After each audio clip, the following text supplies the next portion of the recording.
William Adams की जीवनी, England से जापान का पहला समुराई बनने तक।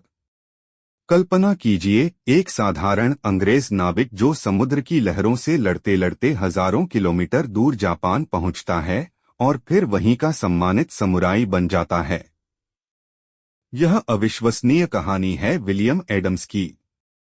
विलियम एडम्स का जन्म 24 सितंबर 1564 को इंग्लैंड के केंट में स्थित गिलिंघम नगर में हुआ था। बचपन में ही उनके पिता का निधन हो गया। केवल 12 वर्ष की आयु में उन्होंने जहाज निर्माण और समुद्री यात्रा का प्रशिक्षण लेना शुरू कर दिया।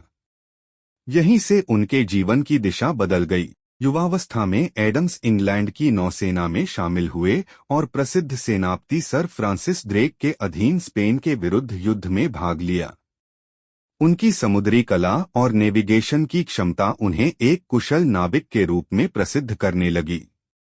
सन 1598 में वे 5 जहाजों के एक डच अभियान में मुख्य नेविगेटर बने।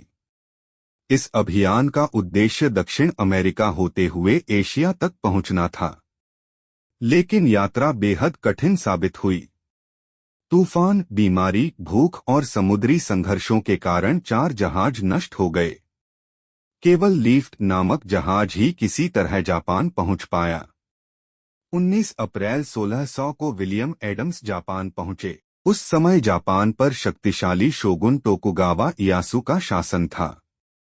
एडम्स ने अपनी ईमानदारी, समुद्री ज्ञान और जहाज निर्माण की कला से शोगुन को प्रभावित कर दिया। जल्द ही उन्हें शोगुन का सलाहकार नियुक्त किया गया। कुछ वर्षों बाद उन्हें जापान में विशेष सम्मान मिला और उन्हें मियुरा अंजिन नाम दिया गया।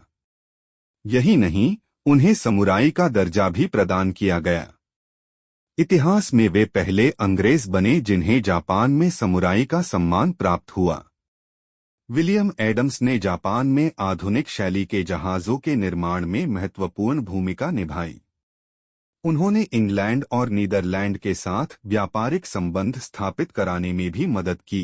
विदेशी व्यापार और कूटनीति में उनका योगदान अत्यंत महत्वपूर्ण माना जाता है। उन्होंने अपने जीवन का अधिकांश समय जापान में ही बिताया। उन्होंने वहीं परिवार बसाया और जापानी समाज का हिस्सा बन गए। इंग्लैंड लौटने की अनुमति मिलने के बाद भी उन्होंने जापान छोड़ने से इनकार कर दिया। 16 मई 1620 को जापान के हिराडो नगर में उनका निधन हुआ। आज भी जापान में उन्हें सम्मान के साथ याद किया जाता है। उनके स्मारक और समाधि इतिहास प्रेमियों के आकर्षण का केंद्र हैं।